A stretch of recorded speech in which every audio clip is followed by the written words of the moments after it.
What's up, YouTube family? Back with a quick video. I'm answering a question. I just went through my comments. I said, man, I haven't answered nobody questions during the tip of the day or whatever. Somebody asked me about how do we drop the kids off and pick them up without being late picking up the other kids and things like that. But we don't do ours like a child taxi service, you guys. We do it a little bit different. I know everybody know that. Not everybody, but the people that have been following me for a while. We try to do our stuff by school, so I don't do a lot of morning.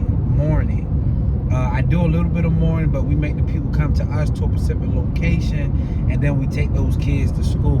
But in the evening, example, I hope I don't confuse you, but we got example. Let's just do two schools and keep it simple. Even though, so say you had two schools.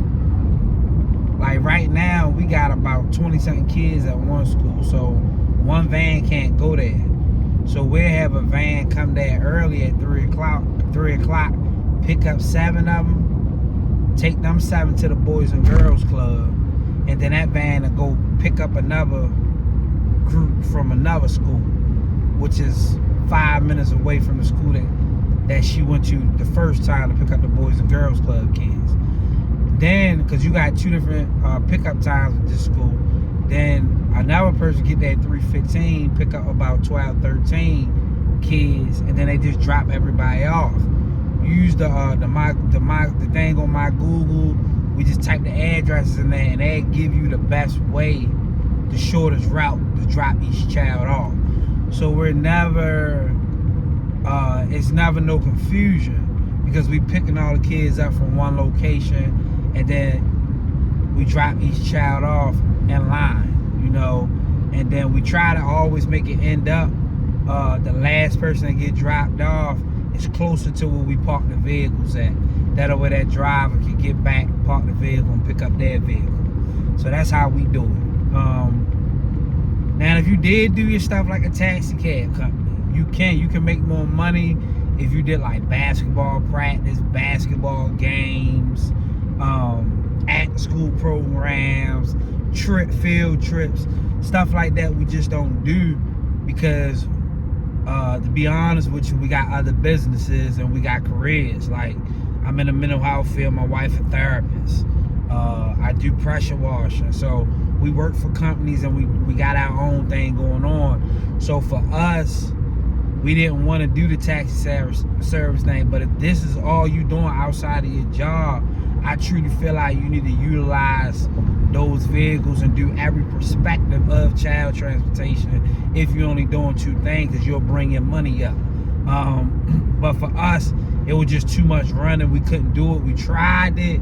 It just didn't work for us because we had too much going on. So that's how it's never no confusion. We just keep it simple.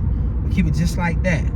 If you know, if 4 schools, you probably need 3 vehicles, and we had 1 van go to each school. 1 van probably can go to 2 schools.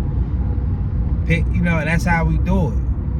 Well, let's keep it simple. 3 vehicles. If you had 3 vehicles, 3 schools. But sometimes you can hit 2 schools with 1 van. I don't want y'all to think that you can't do that, but you just gotta have your timing right. You gotta make sure. Sometimes we only had 6 at one school and 7 at another school that was 10 minutes apart.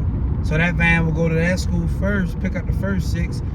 Them kids would have to sit on the van, and then we would go pick up the other 7 from the other school, and then the driver drop everybody off in line like that. Most of the time, for us over here where we at, it take us an hour to do our routes in the evening. An hour to drop everybody off outside of picking them up, but drive time, dropping everybody off, no longer than an hour over here. So I hope that answers your question. I hope that can help. But that's how we do child transportation. Y'all be blessed. I'll catch y'all in the next video.